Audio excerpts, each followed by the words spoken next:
people need to find the shoes that they want. What was the concept behind Chal Shoes? Like, did you have something in mind that this is the brand that I want to create?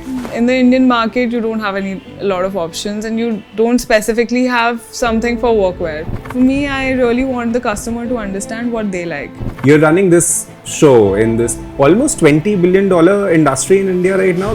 There are three very important items in your life that you should invest in, which is a bed, a good bed, a good office chair, and a good shoe. There was a time when Indian brands, or the market was flooded with global brands rather. How are you managing that? How are you making sure that you stand out from the crowd?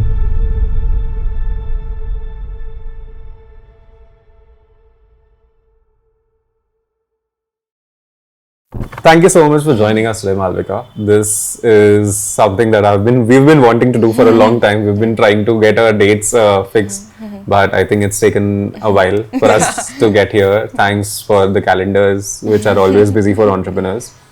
But yes, thank you so much for joining us. For the world out there, Malvika, would you like to introduce yourself? Sure. I'm Malvika. I come from, I was born in Siroi, which is a small town, and then I had my journey where I was in a boarding school, and then I moved to Jaipur, then I moved to the US. So I've seen all kinds of lives. I've seen the slow living which was in the city, and how close-knit people are versus here and versus in the US where everyone's just on their own. So that has really defined who I am as a person. And I run a shoe business, and I also do buildings of some sorts. A real estate mogul in the making. Not really, but I try what I can. Yeah. Okay. So Malvika, so this is something that we've been trying to do over here at Click to Know More podcast by 9 Degree. That we want to talk to entrepreneurs, new age as well as people who are spent years out there in the making. And we want to understand what they go through on a daily basis, especially focus on how their business kind of, marries marketing into it. So that's something that we would like to learn more about today with you. And I think I can totally see that it's going to be an amazing conversation with you. Yeah. I mean, marketing is important for day-to-day sales for sure. Yeah, I mean, of course, that's that. Yeah. So, yes, thank you for joining us. Let's begin the conversation. So, Malvika, the first time I saw your shoes was when a dear friend of ours, Shikha, was wearing them. She wore them to my house, and these were those shoes with that toe, if you remember, the tabby. Yeah. And I was so intrigued, oh my god, what is that? And that's so comfortable, and she could not stop raving about it. These are the most comfortable shoes I've worn. This is something that I would recommend, highly recommend. And I asked her, where do you get them? And she was like, okay, yeah. There's this friend of mine, Malvika, she has her own company and she makes these shoes. So I remember that. I still have that impression. Those blue, I think almost ikat print, but not really that. It was indigo. Indigo, and, yeah. It was made from upcycled fabric. We collaborated with the brand Ero. Oh, yeah. Exactly, of course you did. So that was one moment that I remember, and I was like, okay, since then we've gotten to know each other a little bit, and I've gotten to know your company as well, which is doing brilliantly. And I'm so happy to see how far you've come right now, and you're running this show in this almost $20 billion industry in India right now. That's what the research tells me. Yeah, right? But 80% of it is for export. Yeah, but still, right? Yeah. It's a massive industry. It's you are growing a brand from scratch and building it without a lot of experience, or your family comes from a very different kind of industry. Yeah, right? Nobody is in retail. Exactly. So my family, they were also confused how you gonna do this. Obviously, they supported me in every way they can. But nobody knew how to do this. There's no making of a product and then selling it in the market in around my family or my close family. Nobody's doing it. Yeah. So since I know about Chal Shoes, but why don't you tell everyone what exactly is Chal Shoes?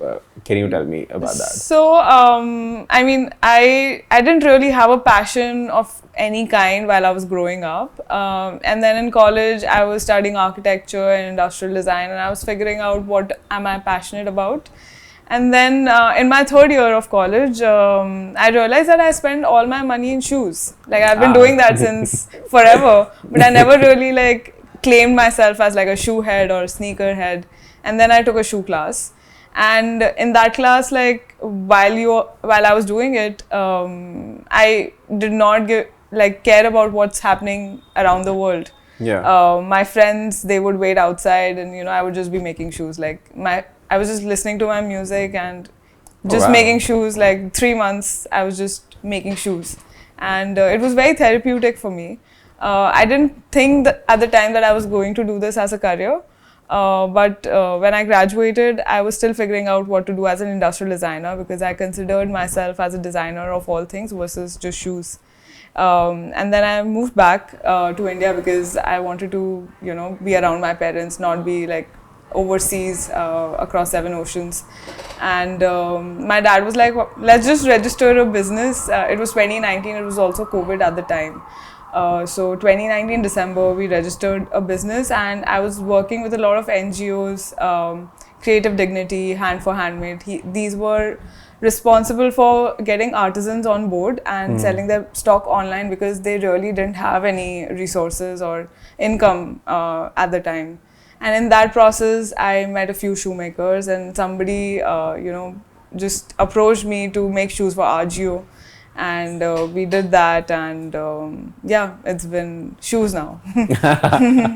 But even then, right now, you're running this business in a very competitive industry as well, on top of that.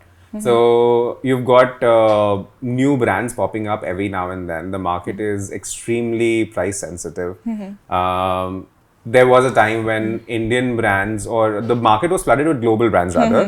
Indie brands, I remember there used to be Liberty, there used to be similar names out there. But right now, indie brands have grown rapidly. Yeah.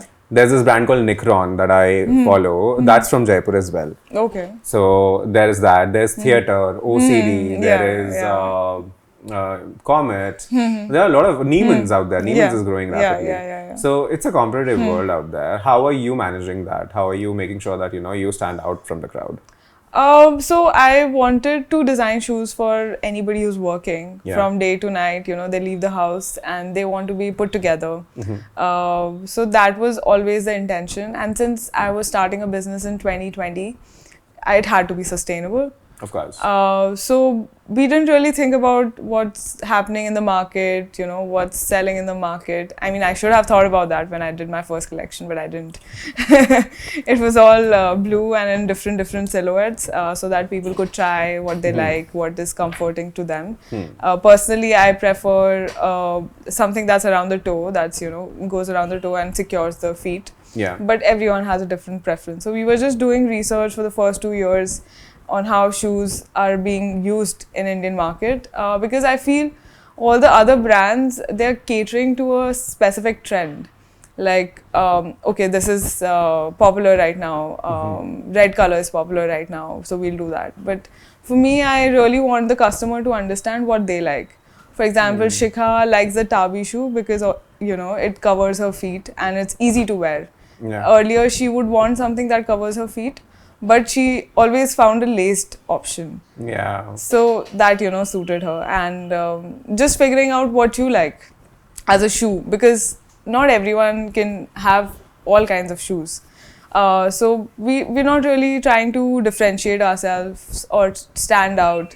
We just want the customer to find what they're looking for. Okay. Because shoes is something that really takes you places, There are 3 very important items in your life that you should invest in, which is a bed, a good bed, a good office chair, and a good shoe. So you were saying something about how people need to find the shoes that they want. We have a heel range, a flat range, and then we have 3 different issues that we cater to, which is bunion, flat feet, high arch. Okay. We're still working on it. It's a work in progress. But yeah, like as a brand, we get a lot of, and being an Indian brand, you get a lot of customization requests. In that, people just send blatant photos ki hame ye chahiye. And we don't copy. If you like something that we make and you have a preference, then we can, customize it for you. But we do not copy other brands. So Yeah. What's a bunion issue? I don't know. That sounds like weird, but yeah. So what's a your bunion toe, issue? like your toe, it sort of like pops out. Ah, okay. So there's like a little bit of bone that is popping out, and a lot of people have extreme popped out Yeah. toe, which really hurts your feet. Yeah. And that happens when you're wearing too many pointed shoes or like very uncomfortable heels, and that is very common in women. I'm not so sure about men, but in women it's very common. Okay. So, is it safe to assume that like when you're designing shoes, it's not just about the design altogether, but it's also like you have to understand the biology, the anatomy of humans, right? Yeah, I started with designing. I started with sketching feet. Ah. So, like in my first shoe class, for 2 weeks we just sketched feet. Wow. In different forms. Like you just observe your feet, how Okay. it's doing, and you do like a live sketch of it. So how like the feet moves, their anatomy, Okay. because lots can be done around it. All right. So, we were talking about earlier about, of course, your brand Chal Shoes. So, tell me, what was the concept behind it? Why did you want to start? Of course, why is very clear. You were obsessed with shoes. But what was the concept behind Chal Shoes? Like, did you have something in mind that this is the brand that I want to create, or did you want something specific out there, or was it something that you discovered all along while you were making it? And yeah, this is now what I have narrowed down on, and this is what I'll continue with. I guess I was just looking for shoes that I couldn't find myself. When I moved to the US, there were so many options. There was like a warehouse of shoes, and you could pick your own style, which you resort with. Yeah. In the Indian market, you don't have a lot of options, and you don't specifically have something for workwear. Now people have started wearing sneakers, which is trendy and fashionable, but some people don't want that. They want to be put together. I don't want to wear kitten heels. So what do? Like, then I designed the Oxford, which is a little bit of heel, but it's a wedge heel, so it doesn't really bother my feet. And it gives me that sort of power, walking in those shoes, that, I own this space. And those were the kind of shoes that I wanted to design that makes you a bit more confident in your own skin, because shoes can really affect how you're feeling. If it's uncomfortable, you will always be bothered by it. So you're absolutely right. You cannot wear uncomfortable shoes. You cannot. You have to be. Most of the people end up wearing the shoes since the morning till the evening. They're working in them. They're moving around in them. They're even, some of them are even sleeping in them. So addressing that is so important. You also play some role at GA Infra, your family business. Can you tell us about that? My father started the business around the time I was, when I was born, like a few years before that. Okay. So it's, the company is basically as old as me. I've seen it grow since I was a kid, but obviously I was never involved as a child.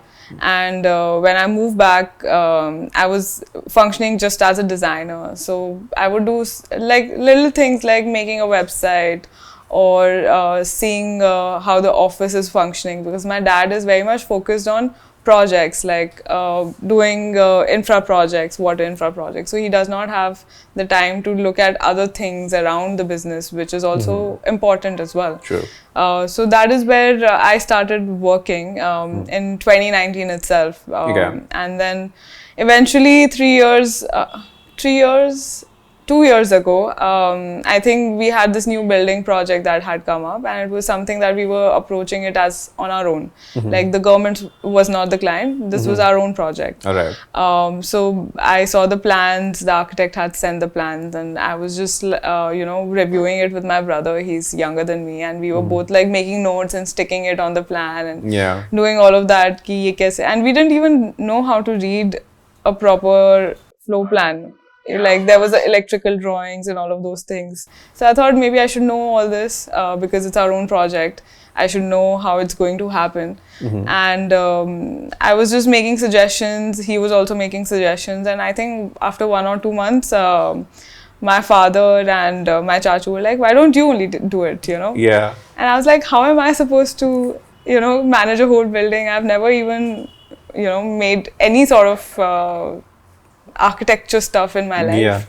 Yeah. So he was like, no, I think we can see you doing it, and obviously you have a team to manage. And they were obviously super occupied to do that. Okay. So they were like, just see what's going on, learn, work with the team that's working on the site, see what the labor is doing, go visit every day. Yeah. And that is how I started doing it. And then I did some R&D on what kind of facade we want to make, because I wanted to make a building that was a little bit different than everything else that was happening around in Jaipur. Okay.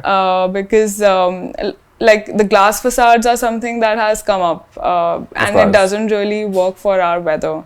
So I was extremely against it, that we should not do it. It'll increase our air conditioning cost, and it'll also be harmful to the environment. So I was looking for alternatives, and our own office building was red brick.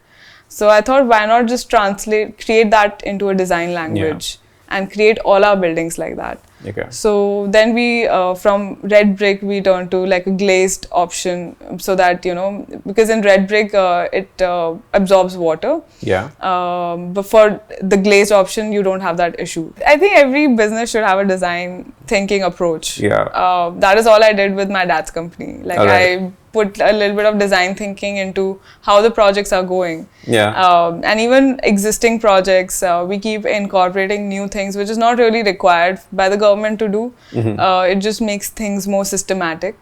Yeah. So I think every business should have that. And because I studied it, I was able to do it. For example, I'm making shoes, I'm serving one customer at a time. Yeah. Takes much more time to do that, versus in real estate, you're really impacting how a person moves and how, it affects your environment. Exactly. And the scale is, enormous in real estate. So you see, big things happening just like that. So right now, in today's day and age, if someone needs to start a footwear company, a footwear business, how can they do that? You have your learnings in place, so how do I start? I would suggest start small. Test out waters, test out the market, invest as little capital as possible, because it requires a lot of capital to take the product, take off the market. Like you can spend any amount of money in marketing, and it will, like, people will notice it, but it doesn't mean that they would love it. You should really create something that people love and then sell it, versus like pushing it on to them, making a trend out of it. So just have product validation before you do anything enormous, is what I would suggest them. Okay, but so it requires like this whole chain of suppliers, manufacturers, artists to get to, to create a product out there, to sell it to the market. So what goes into making a pair of Chal shoes? Is it something that you are hands-on involved with, or is it something that is anything outsourced as well? What is it? So we don't really have any shoemakers in-house. Oh, okay. So when I started, I would do my own R&D of materials. I visited factories in Agra, in Delhi, and I also met some shoemakers locally. I went to Javaja. I mean, there were a lot of places I visited, like 6-7 months. I would think I was just exploring what can work for me. Because a lot of people want to work on scale, like obviously, and you don't have that kind of scale when you're starting up. You can't commit कि मैं 2000 pair बना के बेच दूंगी. Like, true. That's not possible. So I do have a chain of things, like I source the material, I get the material made. Then we work with UN artisans. We have trained them, refugee women, and they do the embroidery for our embroidery collections. And then we send it to the shoemaker. The shoemaker makes it. We sometimes, for some of our styles, we have to source the sole.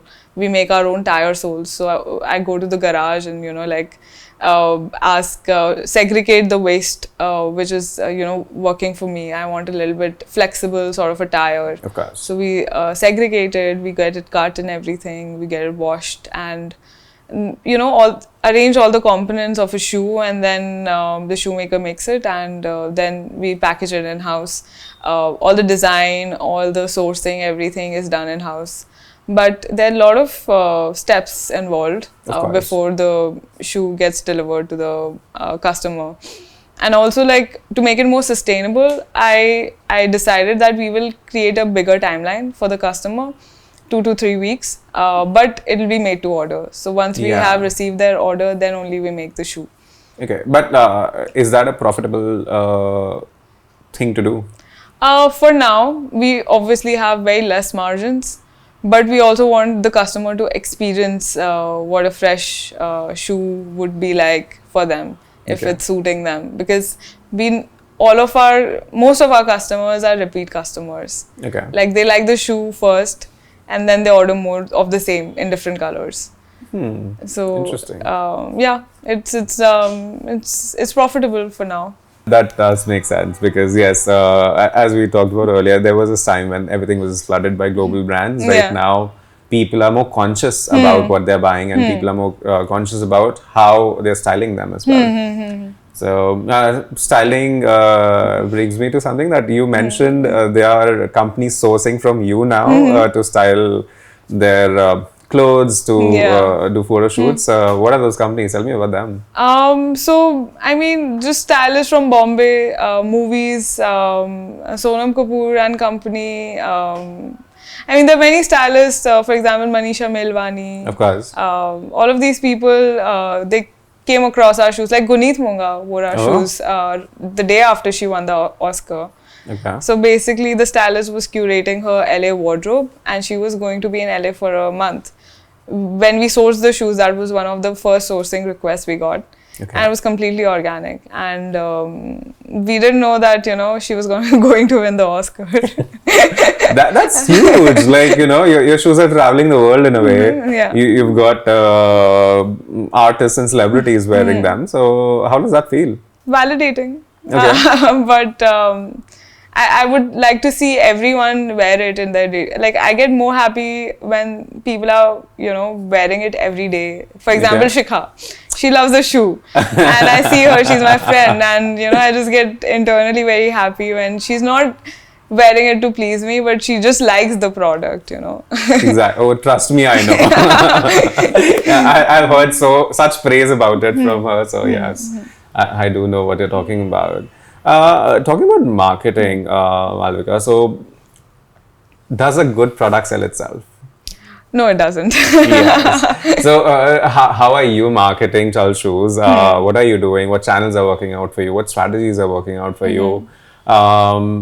If right now, since a good product does not market itself, does not sell itself, how are you selling the story, the brand narrative of Chal Shoes? So the brand narrative was always there on the website, and the few connoisseurs who would look for something like that would reach out to us. And that is what I had learned in my studies as well at IIM, that, find your connoisseur. Yeah. But beyond that, connoisseur does not sustain the business. That'll be probably like 10% of your business, and then the rest 90% follow through, because they see that person.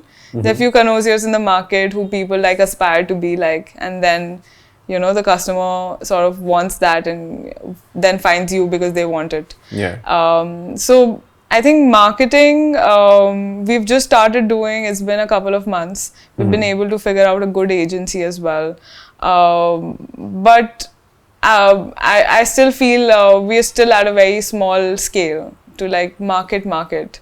Okay. But it has to have visibility. Okay. So working with an agency helped me figure out that you need to at least show people what you're making or what you're serving. If people do not know about you, how will they try it? How will they want to try it? True. When you first launch, you think that everyone's seeing what you're doing. Yeah. And they're just rejecting it. But that's not the case. Nobody has even seen it.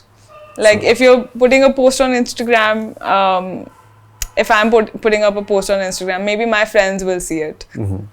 But beyond that, what? Like, you have to have some marketing channels in place so that people beyond your own circle see the product at least and see what it is about, and then make their own decision. So I think marketing is a great channel to sort of communicate that. My chachu had been telling me to do that since day one. But I was like, I'm not going to spend so much money. I will just rather spend it on like product development and see how it is. And I did that for 2 years. And then now when I've started doing the marketing bit, I'm really like, we were in Delhi. Ministry of Textile had called us. It was completely like, they had given us space and everything, and then people were just coming to us and they already knew about us. Like, yeah, we know Chal Shoes. I was like, wow, how like, I don't even know these people and they know about the brand. So yeah, marketing does help. You recently won some award, if I'm not wrong. What was it? It was Climate and Sustainability Award. M3M Foundation was conducting them, and basically sustainability award. So it was for all fields. It was not just shoes. We won the Product Innovation Award. And everyone had like a different sort of categories. So some were in building materials, some were if they were doing a very good job as an NGO. So it was all sort of sectors, and we just won it for the product innovation. I was saying that you have been you just won an award. People know you. People are seeing you out there because you're focusing on marketing as well. There's one more thing that I understand about you, which is you're focusing on your personal brand. So how is that going? Is that something, and why are you doing that to start with? So personal branding was never really something I wanted to do. My account is still closed, and my marketing agency has been telling me to put videos of myself talking about the product on my Instagram for the longest time. So it's not something I really do look forward to, but at the same time, like for my own friends, I do like posting on Instagram. So that is what I do for my personal branding, if that makes sense. But I think everything else has just been organic. And then if you're doing it, then you should post it. Okay. Not just Instagram, but I'm also talking about LinkedIn. Oh yeah, I've started writing blogs because that was something I wanted. Like, I do talk about why hard soles are better for you, or why we use sustainable materials, why you can, have a sustainable material and high quality shoe. And I do talk about it with my friends, but I wanted other people to know this as well, because this is not something people talk about. True. In our sneaker world, everyone is like comfort chahiye, cushion chahiye. But that is actually not good for you. And I did not come across an article that was mentioning all of those things, hard soles and leather soles, and why Oxfords were designed the way they were designed, because they were designed for men going to war. Yeah. And then, it transitioned into a modern workplace shoe for a man, not for a woman. And why it needs to be for a woman as well now, because everything's changing, everything's equalizing. The genders are not in different roles anymore, at least in my head. True. So I just thought that maybe writing a blog would at least inform the audience that's around me who want to know about these things. And that is where I started writing blogs, and now it's like a regular thing. Yeah, that's interesting. Since you mentioned gender, you talk about your brand being, your brand breaking gender norms in some ways, and you're creating products which are gender fluid as well. 2 questions. One, how's been the response for that? And 2, do you think India as a market is ready to accept a product which is gender fluid? And this is again not a personal opinion, you understand why, but yes, please. I think it's the product is the same. Market obviously likes the product, but how you showcase it, that is something which maybe the Indian society is a little conservative about. True. Because sometimes, people would say things like, oh, you're designing for the LGBTQ community. But that's not the case. I'm just designing for people who want to have comfortable shoes and who also want to look, aesthetically pleasing, want to be put together. And, people want to see that sort of controversial aspect to your thing. And I'm like, and in general, Indian public is not open to the whole LGBTQ community.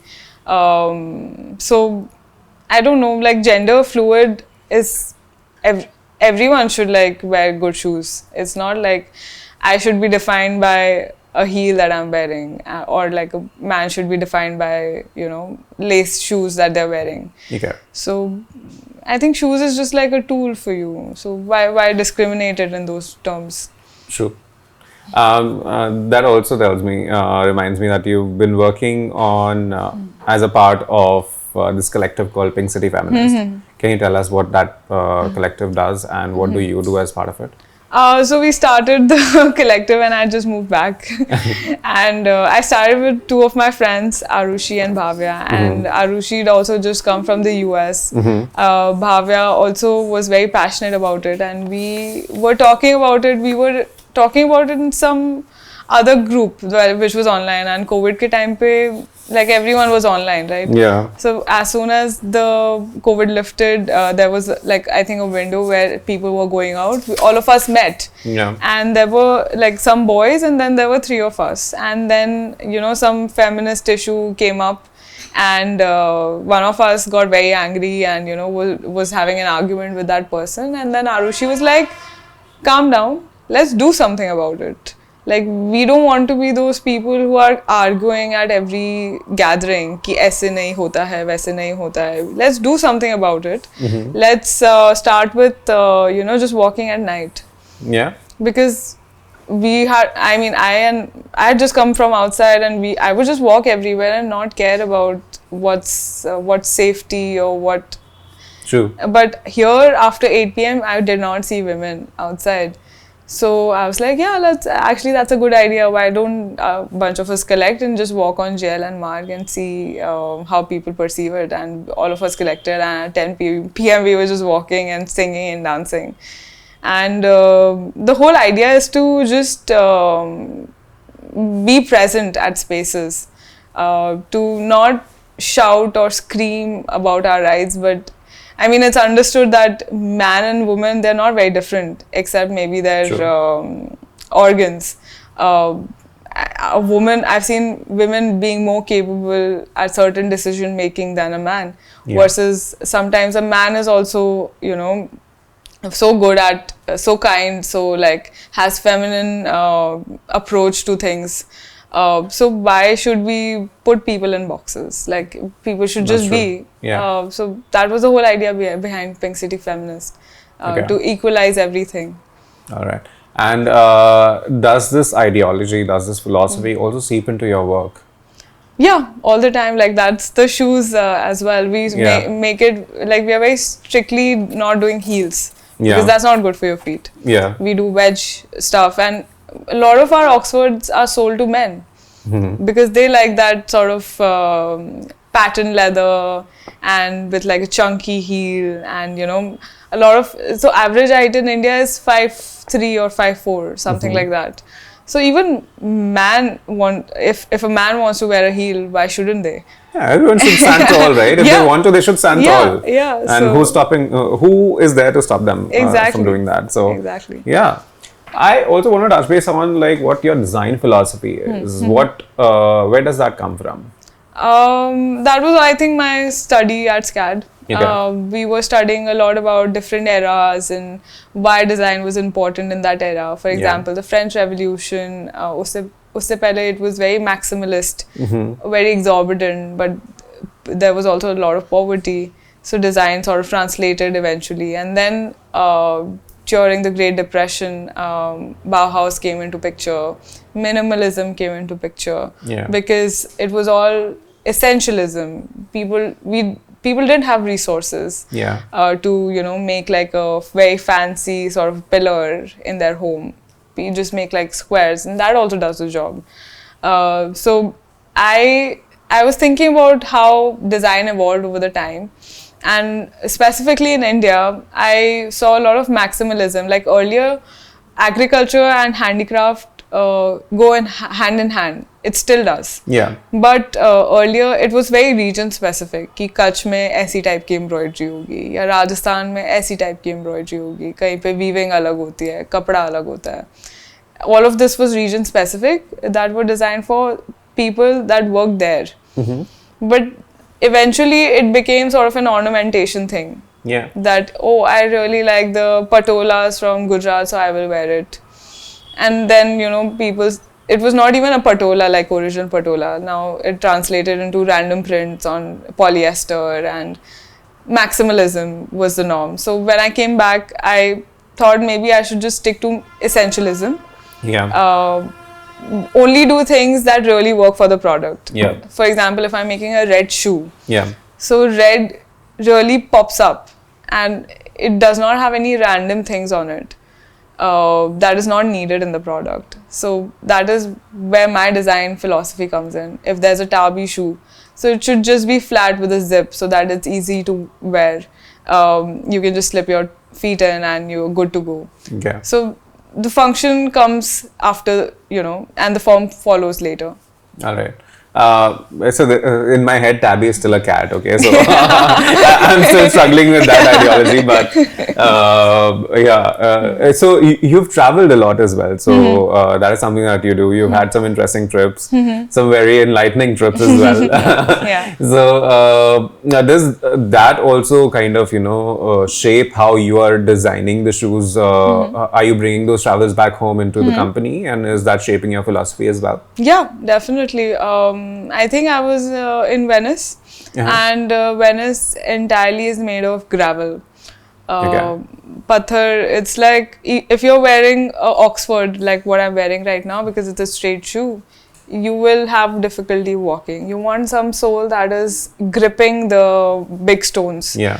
And we are already making shoes with tire. And that was what they were doing. The Venetian sliver is a simple, it's not tire, it's TPR, but it looks exactly like tire. What's TPR? TPR is a material for shoes. Okay. Thermoplastic, something, I don't know. TPR right. is the short form. Yeah, I know. And they mold it. Yeah. And it looks like a tire. So I was like, okay, they're making a sole that is looking like a tire, and I'm already using tires. So we are working on that aspect and making it more Indian specific. We already launched the Mojeries. So the Mojeries are now in a more contemporary sense. So all of those cultures are sort of mixing in with my design, because Mojery traditionally was handmade, hand-stitched with raw camel leather. And it was covered from behind for the desert. Yeah. That was what it was designed for. But now we don't need that. So I kept it open. I made it into a mule. But the front tab is still very easy to like pull the shoe. Yeah. So we need that. So both of those cultures sort of came in, and we created the modern Mojery mule, which has that sole which is like gripping on with the tires. And is open from behind, which is breathable. Interesting. So basically, you are kind of taking the philosophies from all over the world and using the Indian or regionally available products for you, and then marrying them together to create whatever is a possibility. Yeah, in a way. That's pretty innovative, and that's also very practical and sustainable as well. That reduces the dependence on a lot of products which are sourced from abroad, or it also helps promote the regional artisans and companies out there. It's better for us also, right? Exactly. Because, for example, in Venice, they have a specific kind of velvet that they use for their shoes. We have upcycled fabrics, we have so many weaves, so many cottons, so many hemp fabrics. So why not use that? So we're just changing a few things that is working for us and adapting, learning from the past and combining a little bit of the West. So what does the future look like for Chal Shoes right now? Where do you want to scale up? You've opened up a store, and how's the response been for that? The response is good, because at the end of the day, even I sort of don't buy shoes if I have not tried it. Yeah. So having a store, physical store for a shoe brand becomes very essential. and we get like 1 or 2 footfall every day, which is decent, as long as people are getting to try it. A lot of people who are visiting Jaipur from outside, they've already looked up the brand and they visit us, like architects or like tourists. There was a French tourist like last week, and he came to the store and he was looking for a specific shoe, and we didn't have it in stock. He was like, oh no, now I'll have to pay 200 euros back in France for it. But like, what if you can just create something for him and like send it over, ship it over? No, we did do that, but shipping cost in itself is, he wanted to buy it then and there, but we just didn't have it, the stock. So is that something that you want to experiment with? Like, while of course you're currently making it to order, but do you want to change that to maybe, you know, have some inventory as well, have some stock as well for these shoes? We are creating stock for 1 or 2 styles that are really fast moving. Yeah. Because like some people are impatient. I mean, yeah, of course, that's there. But so, only for the fast moving items like the ballerinas, we ship like, I think every 3 weeks we are creating new stock for it.